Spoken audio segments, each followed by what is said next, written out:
from Surah Al-Baqarah, ayah 124. I think it's better for Imam Sahib to read it because it's not with haraka. This is verse number 125 from Surah Al-Baqarah. It says, A'udhu billahi minash shaitanir rajeem. وَإِذِ ابْتَلَىٰ إِبْرَاهِيمَ رَبُّهُ بِكَلِمَاتٍ فَأَتَمَّهُنَّ قَالَ إِنِّي جَاعِلُكَ لِلنَّاسِ إِمَامًا قَالَ وَمِنْ ذُرِّيَّتِي قَالَ لَا يَنَالُ عَهْدِ الظَّالِمِينَ. The question. Read the translation first. Has to be changed. First read the translation into English for the English speaking. Yes, this is the one.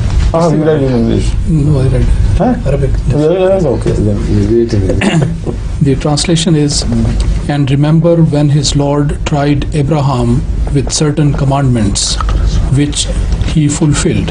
He said, I will make thee a leader of men. Abraham asked, and from among my offspring? God said, my covenant does not embrace the transgressors.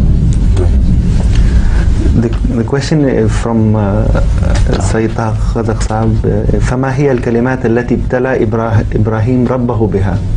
Should be the other way around. Yeah. Ibrahim Rabbahu biha. Right. The Holy Quran has not mentioned any, has it?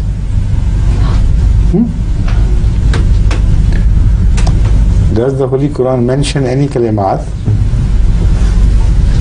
In fact, this means that all the trials through which prophets are subjected to go through happen to be different in case of different prophets. So in case of Hazrat Ibrahim ﷺ, he was also made to pass through this drill of trials. And he succeeded with outstanding distinction. This is the meaning. All the trials which he faced have been differently mentioned at different places in the Quran. Although here there is no such mention. And when you come to his verses which spoke of his confrontation with his people, with his own father, with a society which was idolatrous, how he handled them, how he confronted the challenges to his life with such grace and perfect confidence in the fate of Allah, in the decree of Allah, and with the resolution that he would sacrifice everything but would not change his belief in the unity of God.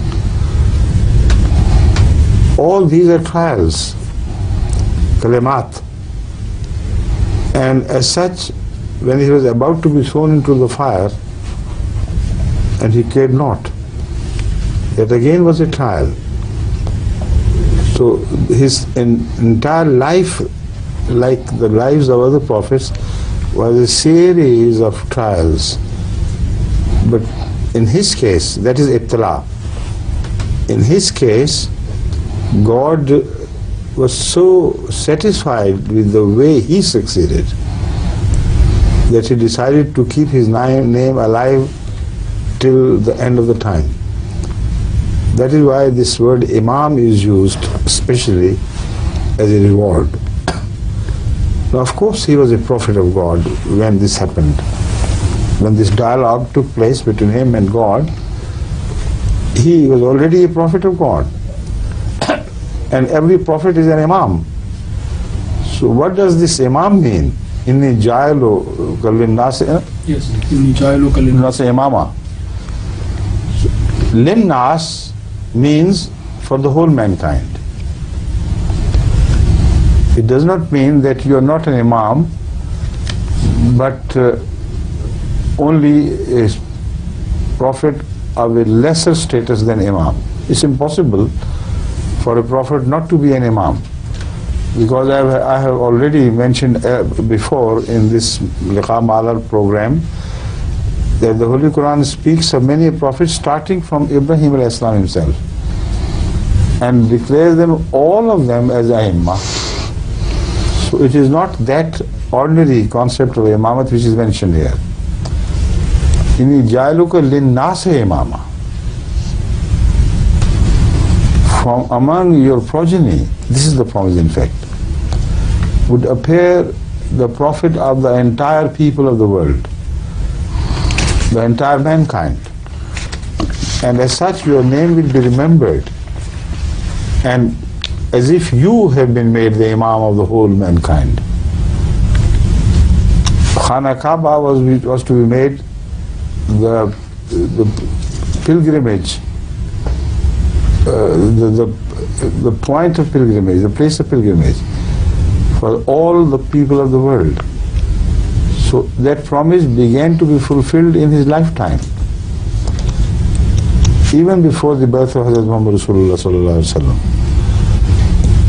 because the place he resurrected from ruins, the Baitullah, the house of God, is also mentioned in the Holy Quran as I'll quote, Inna awwala baytin wudi'a lin-nasi, Inna awwala baytin wudi'a lin-nasi lalladhi bi Bakkata.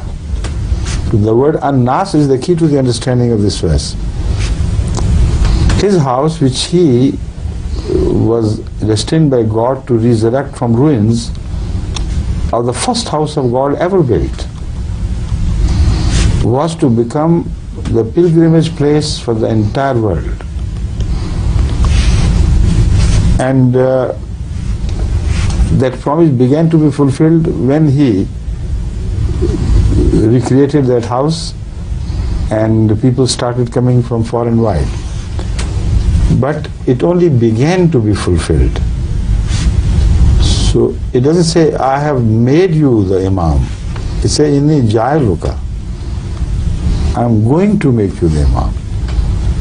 So the full Imamat in this sense was consummated ultimately at the time of Hazrat Muhammad Rasulullah sallallahu alaihi wasallam, when one from his progeny was turned into a symbol of perfect Imamat. And around him, the consummation of this promise took place, that people from all over the world will begin to visit Khana Kaaba. Now, after the death of Hazrat Ibrahim ﷺ, till the time of Hazrat Muhammad Rasulullah sallallahu alaihi wasallam, although people came from different places, but the international status of Khana Kaaba had not yet been accepted, had not been displayed. It only became to be manifested at the time of Hazrat Muhammad Rasulullah sallallahu alaihi wasallam.